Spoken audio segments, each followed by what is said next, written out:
So good evening, everybody. I'm very pleased to see you all here again for another round in our research lab. This time we have a special occasion. We are in collaboration with EPOS, the film festival in Israel. Just a few words about us. My name is Sharon Golan-Yaron. I'm the program director of the Liebling House. The Liebling House is a center for architecture, urbanism, and conservation. We are in collaboration with the German government and the Tel Aviv municipality.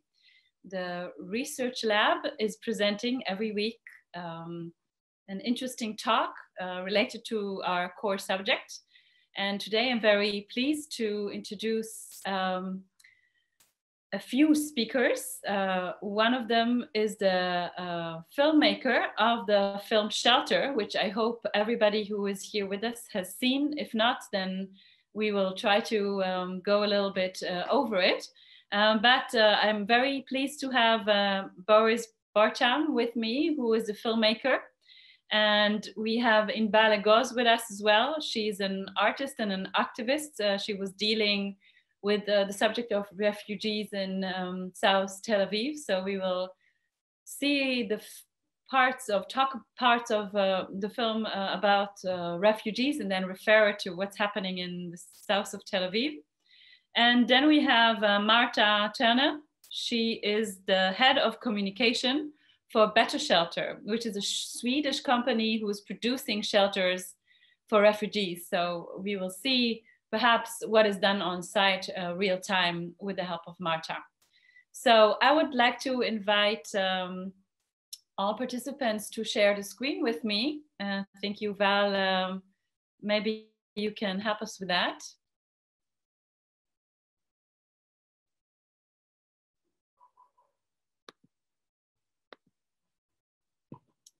One second.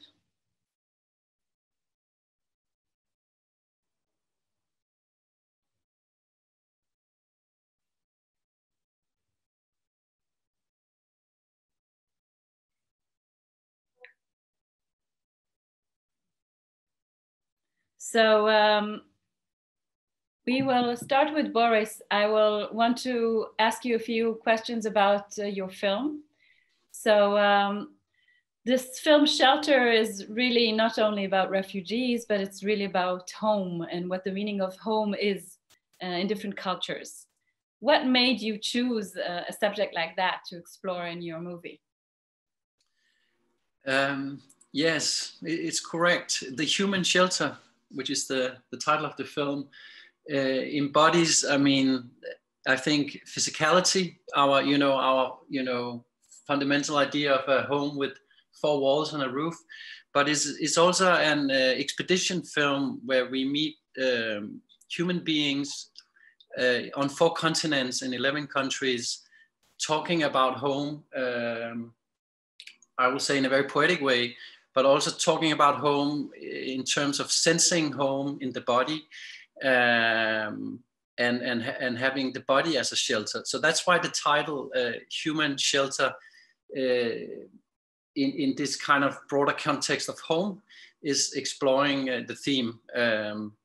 So to start with the background, I was actually contacted by IKEA furniture maker, and who asked me to do the first documentary with completely artistic freedom. And in that process, I met up with Better Shelter in Stockholm and Marta. And in a way, the meeting with their design company, in a way, completely set the course for this film, because their shelters, which in many ways are very revolutionary, and Marta can explain more about that, started the first chapter in the film because they had made refugee shelters located in Iraq. And I wanted to go and film refugees living in these improved shelters. So in many ways, the film is looking into what makes a home in places on Earth where we are most challenged in terms of refugees, migration, climate change, and also growing mega cities. So in a way, this film is looking into the future of how do we define home and how can we improve home. So yeah, maybe you can start with exploring what is home for you, because this is always a big philosophical question, but if you dive into it and did so much research, then maybe you can elaborate on. I mean, usually when I start a talk and we're screening the film in a real cinema, I ask the audience to close their eyes before the screening and spend 2 minutes reflecting on their notion of home. First of all, I'm not an architect. I'm not a designer. I'm a filmmaker and very interested in filming personal stories about human people. And I think in what I learned, I mean, from doing this film is also that my perception of home is changing a lot. Making this film, I had a fantastic experience in Norway, where I was filming Sami nomads, reindeer herders. And I asked a reindeer herder there, you know, what is your what is home for you? And he came up with this answer: home for me is summer, autumn, winter, and spring when I'm traveling with my reindeers. And it was such a poetic, I think, definition of home, really related to nature and the landscape. And for me, being in this very Asian Scandinavian winter landscape, I felt a very strong connection to this place. Going out with the reindeer herders in the morning with their reindeers on snowmobiles.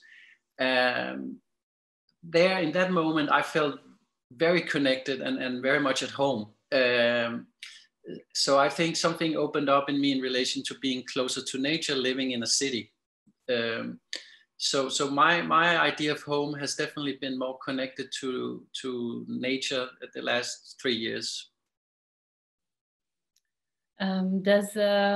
Well, because we're also dealing with refugees, I guess the meaning of security is very important when we talk about shelter or a home, no? Like having some sort of a place where you feel safe in that manner.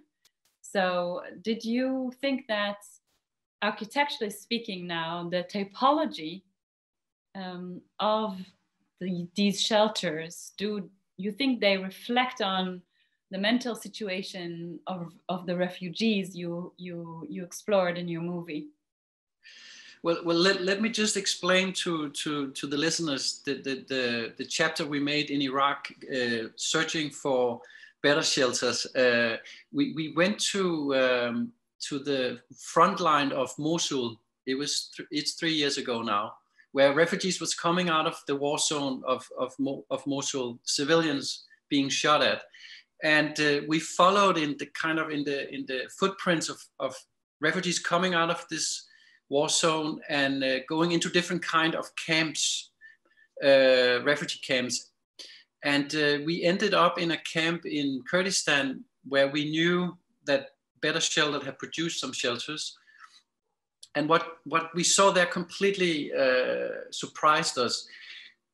First of all, Better Shelter's construction is made out of something you isolate, you find in cars where you isolate batteries. And I know Marta can tell more about it, but when you knock on it, it sounds like tree.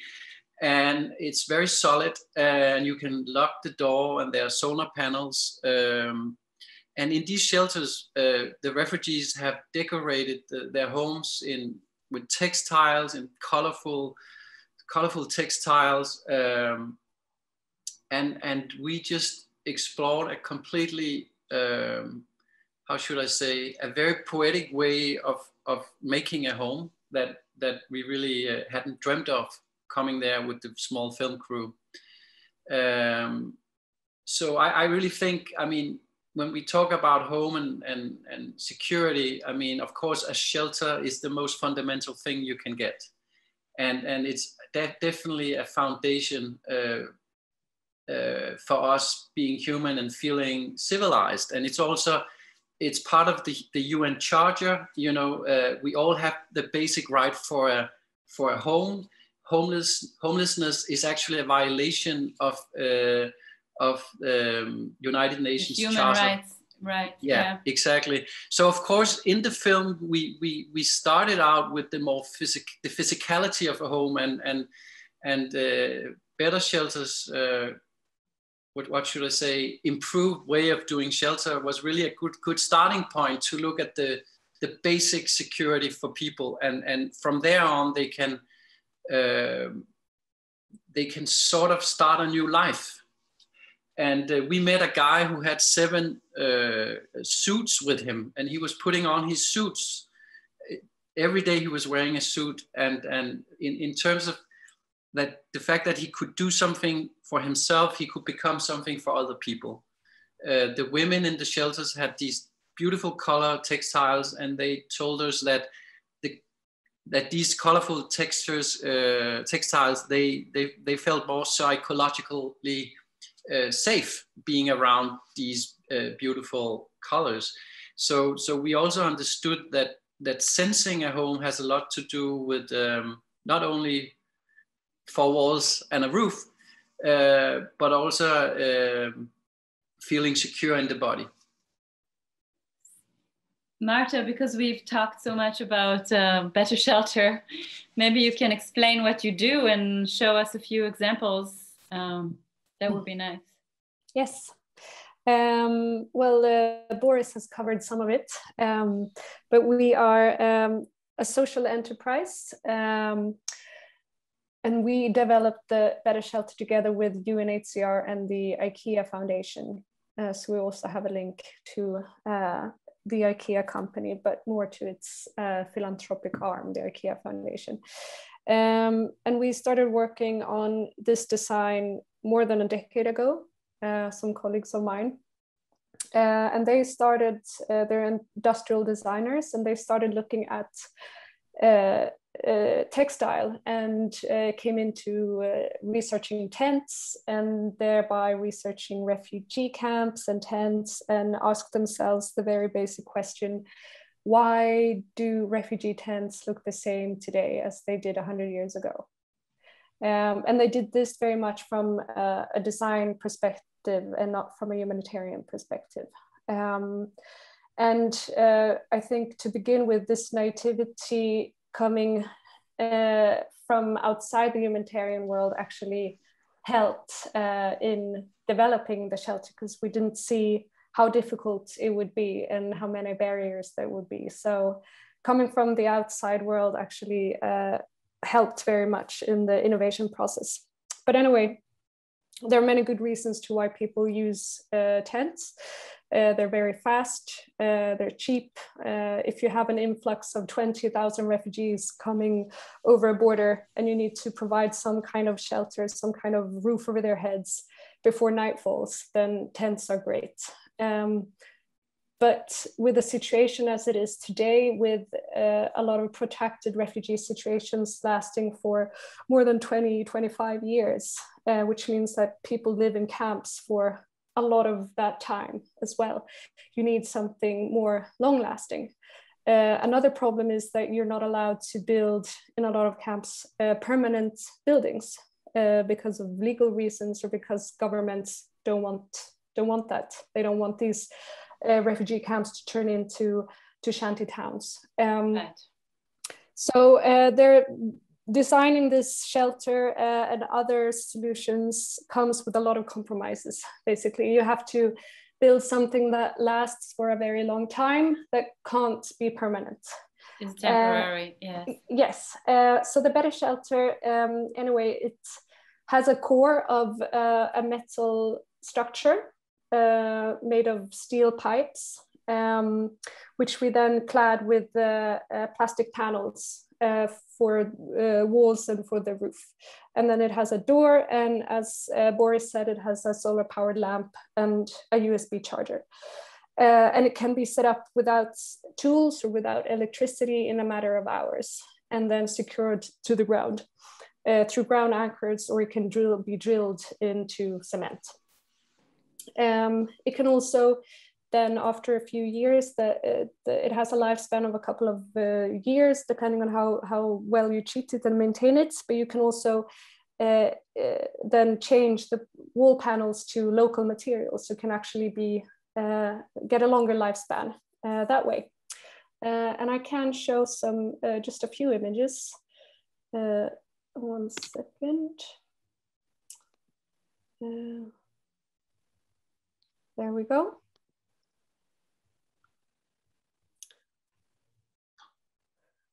So this is actually the man that Boris was talking about earlier. A beautiful photo taken by Jan Grarup, a Danish photographer. So this is the inside of one of these shelters in the camp where Boris filmed, in Arba camp outside Sulemania. And Boris, you talked about the 4 walls and the roof, and I like to see it as we deliver the 4 walls and the roof, but it's the residents that turn the shelter into a home. We don't do that. That's for them to do. And in certain regions in the world, our shelters have now been delivered to 60 countries, and we've delivered 60,000 shelters, and they look very different in different regions. In some areas, people have not been able to bring anything, and there's nothing to purchase. But in this region, for example, people were able to bring personal belongings, and they could also purchase textiles, for example, in the local markets. So they can actually turn it into something slightly nicer than what we deliver. Again, talking about compromises, low weight and low volume, low cost comes before aesthetic values, for sure. And that is just the way it is. And our shelter is still considered a very expensive solution compared to other solutions. However, if you have it standing for many years, it's actually quite a cheap solution. So, but funding is always a problem in the humanitarian sector, and increasingly so. Yes. So they seem to be quite, big, you know? Like, how big is a shelter like that? 17.5 square meters and 188 square feet. So that is adapted to UN guidelines. So a lot of I said that we developed this with UNHCR, the UN Refugee Agency. So they provided us with a few guidelines and requirements. So they wanted it to last for longer, of course, complement the tents that are used in the immediate aftermath of an emergency. The panels, obviously, so that you can replace something if one panel breaks. And 17.5 square meters, that's for 5 people. So that gives each and every individual 3.5 square meters. Then obviously, not all families consist of 5 people, but then a family can get more than one shelter, for example. So we'll get back to this typology in just a second, but I want to actually ask Inbal. I mean, I just see that there is a lot of space, which I think would not be relevant to the south of Tel Aviv, right? I mean, could you, Inbal, imagine a solution like that in the south of Tel Aviv? I don't think we should imagine it in South Tel Aviv. I think we should imagine it all across the country, or to find like really a local place that could handle this amount of people that came. But I think also the main issue that the country doesn't see them as refugees until now. So they never even thought about any solutions to deal with that, with that refugees that came here. So I think that's why it becomes such a big problem in South Tel Aviv, because nobody react to the people who came here. Nobody checked who they are, why they are here, and if they really need help, or if they are a refugee or not. So I think this is the main issue. One second, for the sake of this conversation, for Marta and Boris to join also, can you give like a few explanations, or maybe your sort of knowledge about how many refugees and where they come from and what the situation is in Israel right now? Right now there is less than 30,000 refugees that came mostly from Eritrea and Sudan, and most of them live in the same neighborhood that suffered from neglected for many years, and they ask for a shelter in Israel. They ask for refugee status in Israel, and most of them didn't get any response or even got rejected without even seeing their request for refugee status.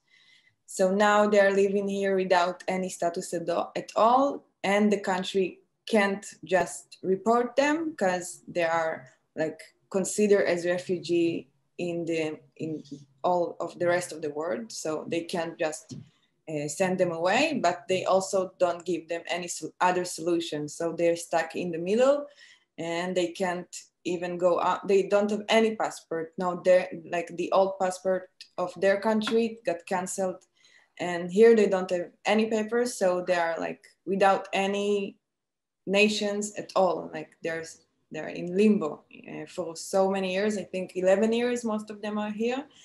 And most of them even left. They went to Europe or Canada after like long process that took many years and a lot of money, and they succeed to go out from Israel because here they could not find any solution at all.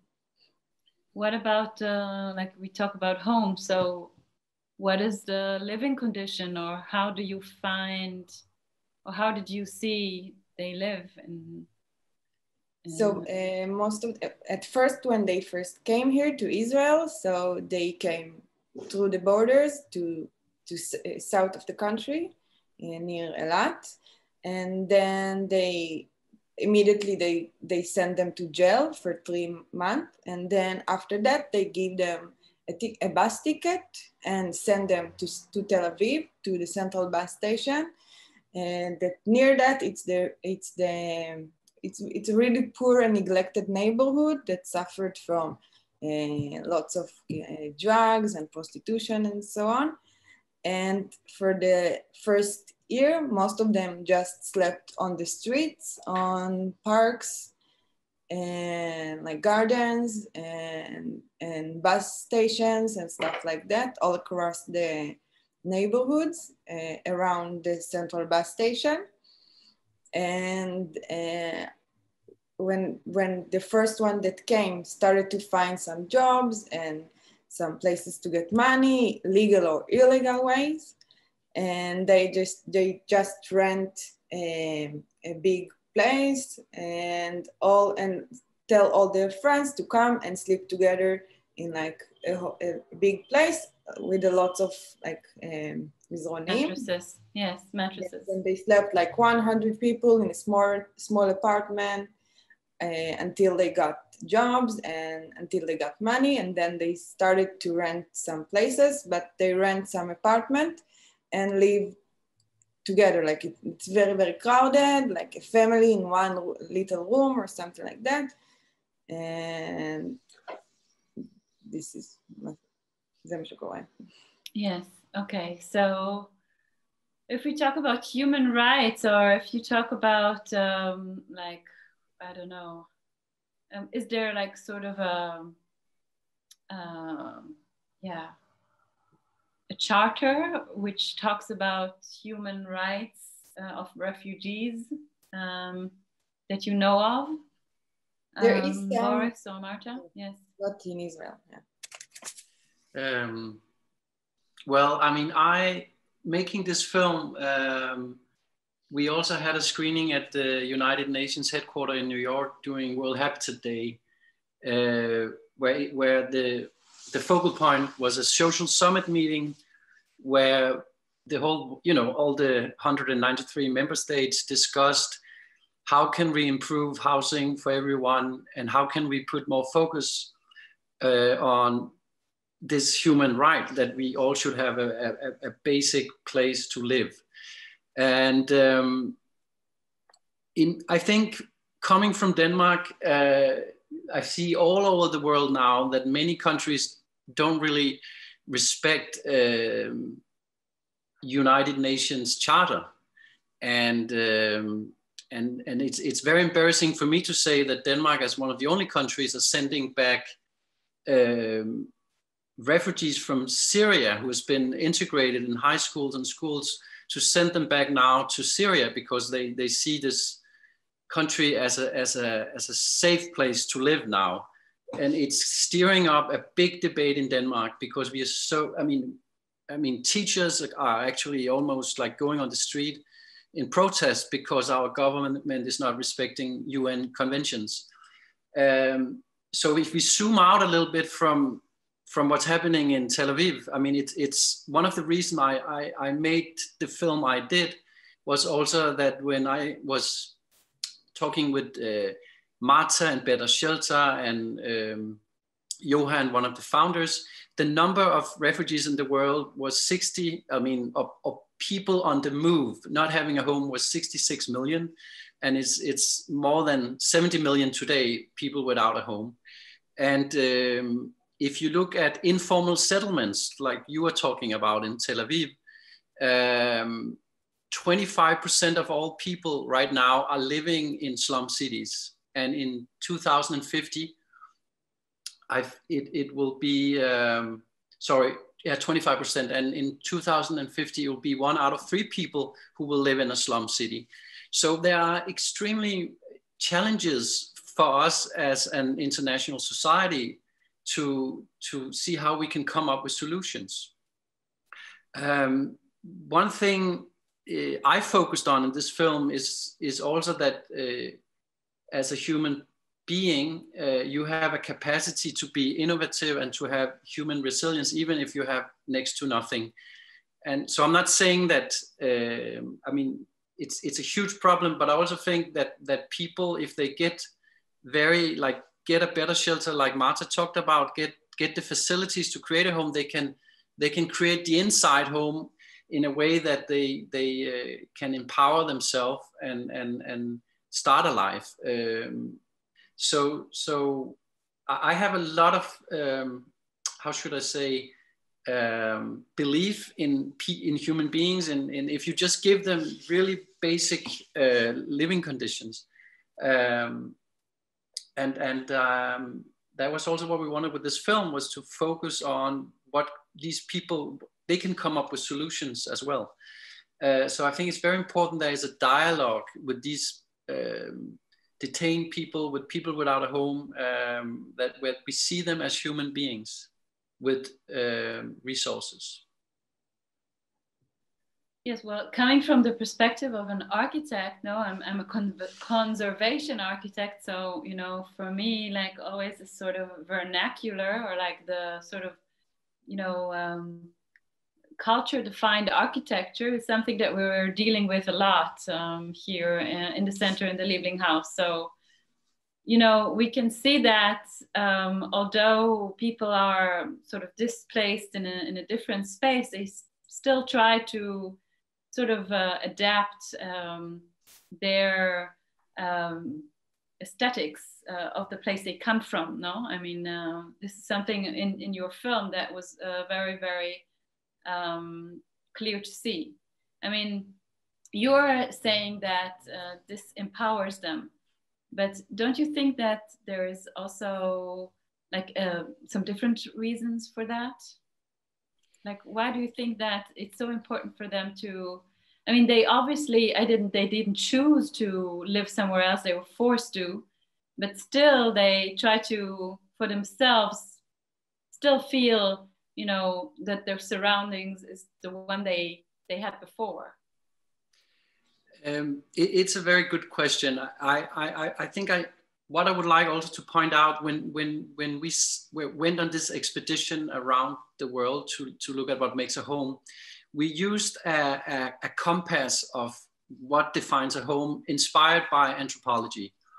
And in order to define home in anthropology, you talk about 4 dimensions in creating a home. And one dimension is the physical aspects, the 4 walls and a roof. It's the cement, wooden, the materials we use when we build and construct. And then we talk about the people we're surrounded with, our neighbors, our family, living above us or underneath us. And the sociality of being with people is a very important thing. And we also talk about how people use narratives and rituals to construct a home. Right. Super important. We all know that.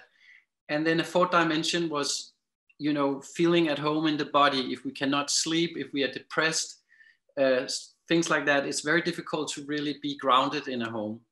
So I think all these 4 dimensions is something that is in play when we talk about home. And we wanted to discuss this to explore this in a very curious way. And I think I went into many different refugee shelters doing this film. And I can say that I could sleep in most of these places and feel comfortable. And because people were like using their own aesthetics to create a home, using their own objects. And I just think that empowerment and capacity to be poetic about a home is something that I find very unique. And I think that is also what the film tries to put forward. And I think United Nations was very inspired by this story that we are not just only seeing people with powerless people, but actually if we give them like just really basic conditions, I mean, and things can become better. But we really have to acknowledge that we need to improve living conditions and design like better shelter. And I mean, UN Habitat is doing a lot of work to get like the international community to pay more attention to this basic problem in the world. Maybe there was a long answer, but it's a very complex issue for me, not just only talking about refugees, but also like we're gonna see lots of refugees. I mean, we see it right now. I'm in America. You look at the West Coast in Florida. I mean, there's never been as many homeless people as now because of COVID, because of climate change. It's a huge, we're really standing we just cannot put our head in the sand anymore. I mean, it's a wake-up call in many ways. Right, I think, I mean, in Germany, at least the debate was really about like, if one should concentrate refugees in one space or rather sort of, you know, divide them into many spaces. So maybe to help also them to integrate in the society rather than to stick only with themselves. I mean, of course, sometimes I feel like, you know, there's like this non-profit organizations that try to help a society, but sometimes it doesn't really work, or it does the opposite, because it's like, what do you give? Do you give like the fish or the, you know, the fishing, how do you say, whatever, you know, the tools for the fishing. So I guess this is always a question. And I wonder if, for example, in cases like a better shelter, these people have a chance to also, you know, get into the society or start to connect with the surrounding environment, or are they really sort of put in a place where, you know, they're kept into themselves and there's no way to really assimilate with the surroundings? So how does it work? Is it only like temporary, or is it like something that really stays for a while? And then, I mean, I couldn't imagine being surrounded only by refugees in a new place. I mean, without sort of having the ability to connect to the society that surrounds me. No, yeah, that's a good question. And the answer is that it differs a lot. And it depends very much what country you're in, what region you're in, and many other factors. So, I mean, to begin with, being a refugee is hell. You have rights, but you don't have as many rights as we have. And, you know, it's been described as being in jail, in an outside jail, but you didn't do anything wrong, and you don't know when you'll get out. And I think that's very important to press here, that nobody wants to be a refugee, and people fled because it was safer than to stay.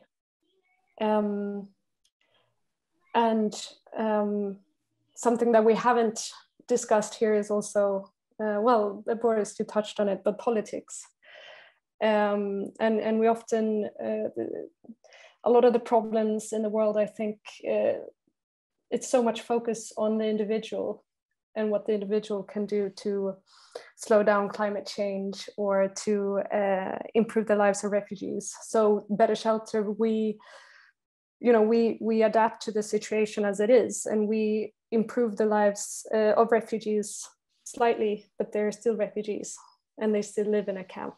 And obviously we would like, for it to be no refugees and for not, us not having to exist, or do other types of temporary shelters that people can use for other reasons. But anyway, in some camps, for example, in Arba camp, where Boris went, Iraqi refugees in the Kurdistan region of Iraq, a lot of the people who were living in that camp could travel in and out of the camp. So most of them were working in the nearby city, and they could continue working with what they had done previously before they had fled. So they were teachers, builders, etc. There was a wide variety, and the children went to school regularly, just as they had before. So that freedom obviously makes a lot better, and you can contribute to society. You have a salary, you can purchase things for yourself and food and everything. Obviously that's a huge difference. But then obviously in other camps, this is not possible, and you're very much stuck in limbo, and you have to eat the food that's provided to you by the humanitarian organizations. You might be able to sell some of it. I know, for example, in Cox's Bazar in Bangladesh, where about 1 million refugees from the Rohingya tribe live. I've been there a couple of times. There were very little opportunities to go and work in the nearby societies, but people still found a way. So there were market streets, people started little shops, people set up butcher shops, they were making clothes, etc. They received some basic food items from the NGOs, but no spices. So they had rice and they had oil, but no salt and no spices. So they actually sold the rice to be able to get spices so that the food would actually taste something. And that was more... That's like the storytelling, the narratives that you mentioned before, no? It's like the food lacks the narrative or the story. Yeah, exactly. And that, I think that also shows dignity. And I saw a lot of dignity in Bangladesh, where people, just got out of bed every day and did what they had to do to live a slightly better life. It's the same thing if you're depressed or if you're sick, if you can get out of bed and make your bed, at least, you've come a bit. So anyway, it's difficult, I think, with the communicating, which is my job, from refugee camps or IDP camps, internally displaced camps, because you want to show the strength of people. You want to show the dignity, and it's a dignity, exactly. I think the word dignity is very important, no? Like yeah, and you want to show that. You want to show the happiness, the genuine happiness and the genuine positive aspects that you see, but you still have to be true to the situation they're in, which is that they're stuck and they're probably not where they want to be. So right. that's a fine line. But anyway, in Bangladesh, we could see that people sold off the rice, able to get some spices so the food would taste something. I think talking of politics again, it's we have to put more pressure on the people who decide and who set the laws. For example, what's happening in Denmark, but also the rest of Europe. We have camps, super cramped camps in Greece who've been around for many years, where children say that they want to kill themselves because they're just stuck. And this is something that we just cannot allow. And that's why I was also wondering what the politics say about the situation of the refugees in Tel Aviv, because that hasn't been discussed. Yes, Inval, I mean, this is also a question for you.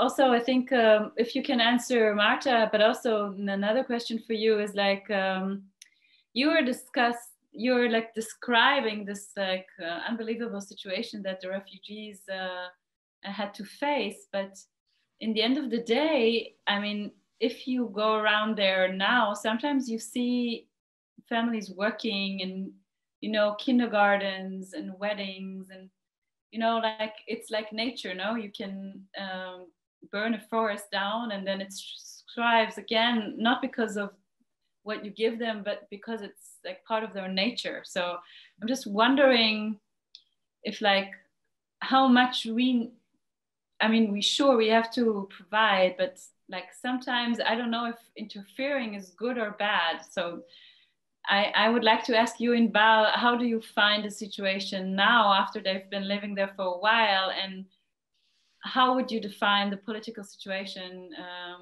when we talk about refugees today in Israel? Mm-hmm. I mean, there's a reason why they're in Tel Aviv, for example, and not in other places. So, yes.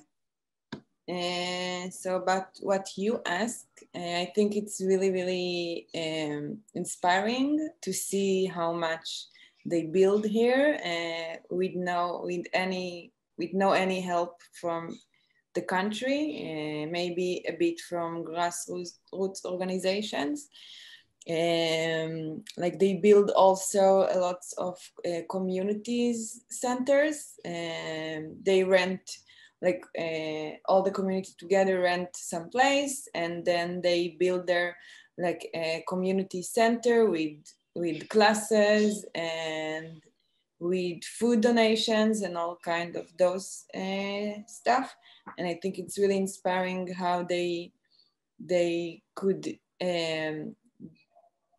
build something, although the situation and the rough situation they're facing, because they are living without any political status here. So all the centers, all the places for the children are illegal. So sometimes they get closed by the police because they don't have any license, but they still keep and open more and more new places because they don't have any choice. They can't take their children to an Israeli place because it's very expensive to them, and they don't have like the rights that the Israeli citizens have, all the discounts for the children or like stuff like those. And about interfering, what you ask, I'm not sure if it's interfering, because I think they have to get basic rights as refugees. It doesn't mean that now they have to, I don't know, forget about their culture and like getting the new Israeli culture. They can blend here, but still keep their own culture and open their own places. But I don't know, just live in, I think, in dignity, you know, not to be afraid of the police coming across the neighborhoods because maybe they get deported. Or not to be afraid about open places by themselves and like do it in a legal way. Why they should open like restaurants and places for children in illegal way? It's crazy, you know, and like it's happened here in Tel Aviv. And about what Marta asked about, I'm sorry, and we were hearing the muazzin from Jaffa, so. I don't think there is any, like you asked if what are their political situations. So they get some kind of paper. With that paper, they can't go and work, but they have to renew it every 3 months, like to go and ask for a new one every 3 months. For the last 12 years, so they're going every 3 months. I think something about 11 people got refugee status. And this because they have like really expensive lawyers and lots of help from Israeli, and all the rest, like everybody that are here, they ask the country for a shelter, like they brought all the papers with them. They asked the country, please see, this is my story. Accept me as a refugee in your countries. And there aren't any office that deal with that. All the requests are like sitting somewhere. Nobody got any answers. Some of them got suddenly rejected without any, you know, without any interviews or stuff like that. So I think the country are trying to not deal with that. This is the main thing. I think because of the narrative of the Israeli nations about like only Jewish people could live here, so it's a bit problematic for them to accept the people that came, because only Jewish people can accept like a legal status to live here. So I yes, think I'm totally on your side, but there is, I mean, if you read articles about it, then you understand that there's, of course, Israel is a very small country as well, and it's, you know, very crowded. It's very crowded. And the reason they always give is that, you know, if the refugees get a status, then other refugees will come as well, and then, you know, it will get overcrowded. So this is always what I hear. I don't think it's right, but I'm just, you know, for the sake of this conversation, I think it's important to say it.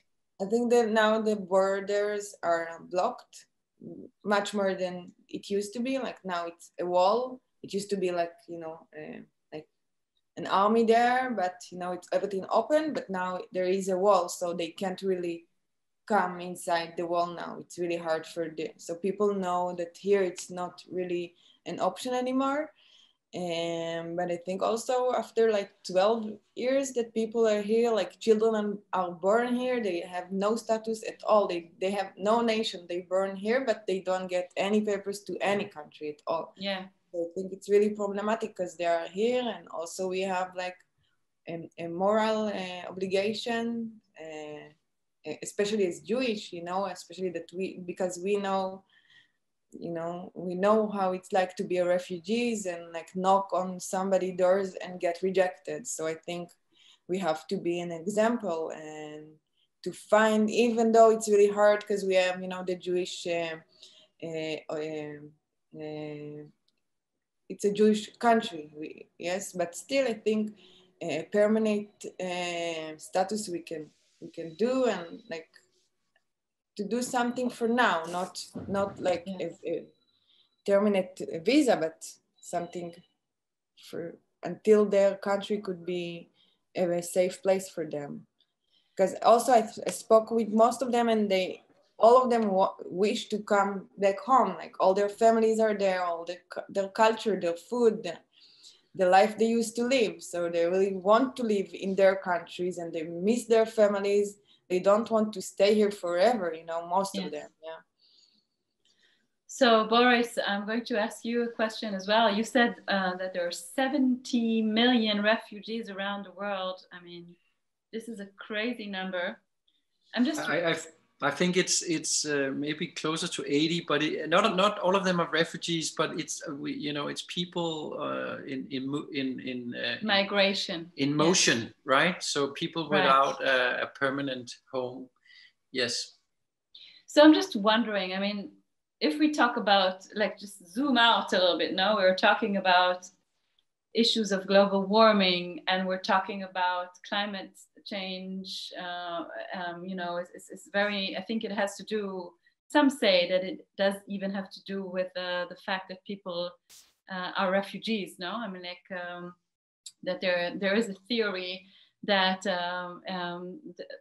climate change also is a cause for people to migrate, that in Egypt there were no crafts and then crops, and then they started migrating, and like, it's like this butterfly effect.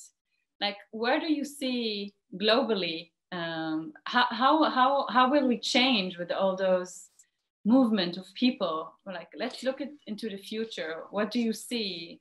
Like, where's like storytelling that you said, or this narrative about that is so important for us in order to find our identity?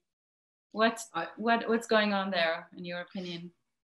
I mean, it's a very difficult. I mean, also to participate in this debate. I mean, my as a storyteller, I went out in the world to get stories from ordinary people about what define a home for them, and traveling in all these countries and on 4 continents.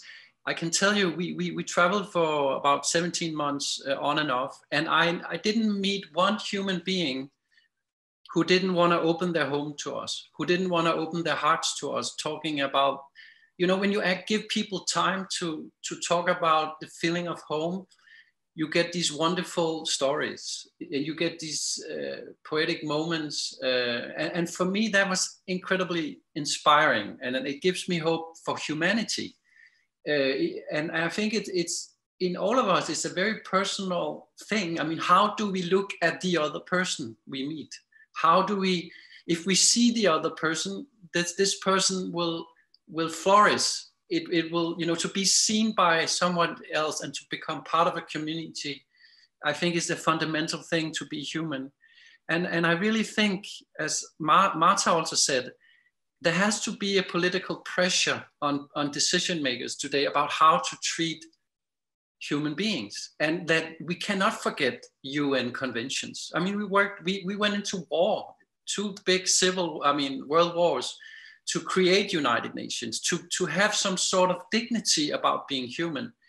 So for me, I mean, traveling, meeting people, I have a lot of hope for humanity. But when I listen to my politicians in Denmark, who don't want to take just 500 refugees, that is like the amount of refugees Denmark should take every year as living up to UN conventions.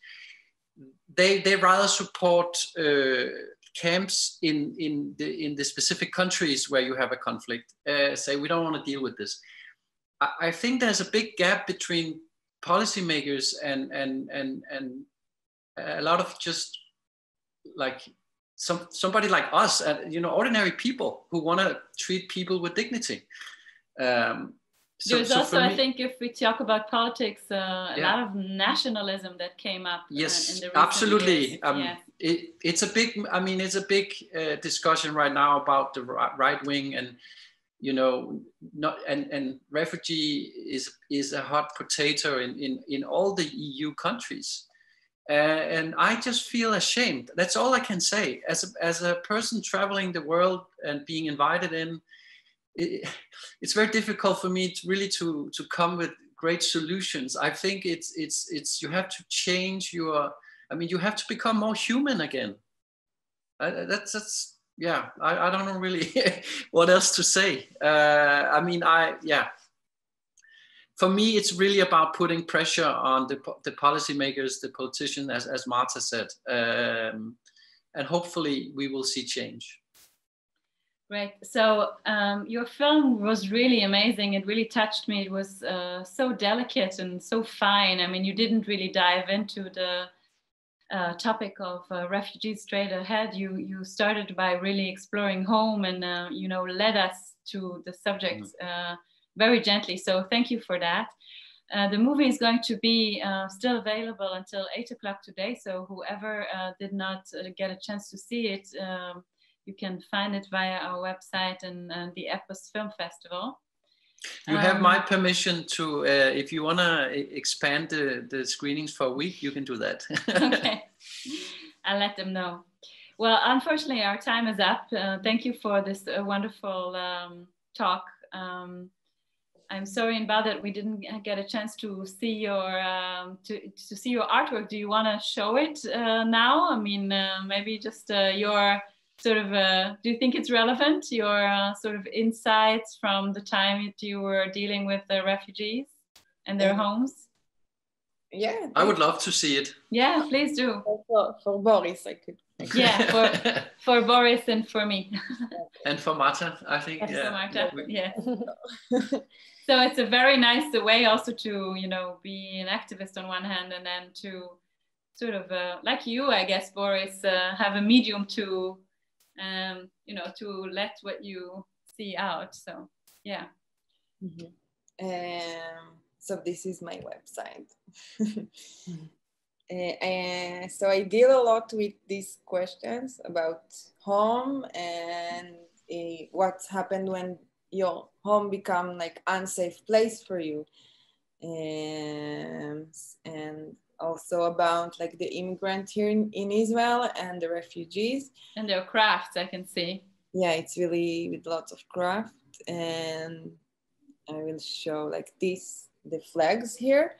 It's part of an exhibition I did in Jerusalem, and I waved all the flags of all the countries in South Tel Aviv that all the immigrants came from. And like I related it also to my biography, because my grandmothers were also like immigrant and came also to South Tel Aviv and lived in the same like situation with like really big family in really small apartment, and like share with another like families the same bathroom, the same and how like I don't know 70 years after the situation become like the same in a way, like the living in South Tel Aviv became like really still very hard, and like the people there have no possibilities to get inside like the good educations and good opportunities to have like decent work. Like I don't say it's not decent, but their opportunities for a life, it's only to work as a cleaning and like washing dishes and stuff like that. Like all of my family that came to Tel Aviv was working in, so I did this. And like I waved the flags on like with Kanli Bushkelim. Yeah, and a place to dry your dishes. Yes, so we yes, you weaved it. Yes. Yeah, we put the yarn on top of that thing. So I think this work are really related. Well, thank you very much for that. I think it's very nice to see. Maybe we can do something together in the future as well. The film is still available, and I really urge you to see it, because I think it's a very great film to discover. So thank you, Boris, for that. Thank you, Inbal, for sharing your art with us and your experience from the south of Tel Aviv. And thank you, Marta, for showing us the idea of better shelter and how you really actually deal with these issues on site. Next week on Thursday, we have a talk together with ICOMOS and the DAM, the German Architecture Museum, talking about the role of female architects in modern times in the international style until today. So talking about gender and architecture. And I want to say goodbye to everybody who was here with us today, and thank you for joining, and thank you everybody that was sharing this talk with us, Inbal, Marta, and Boris. And we hope to do something again together soon. So have a nice evening. Thank you so much. Thanks. Bye-bye.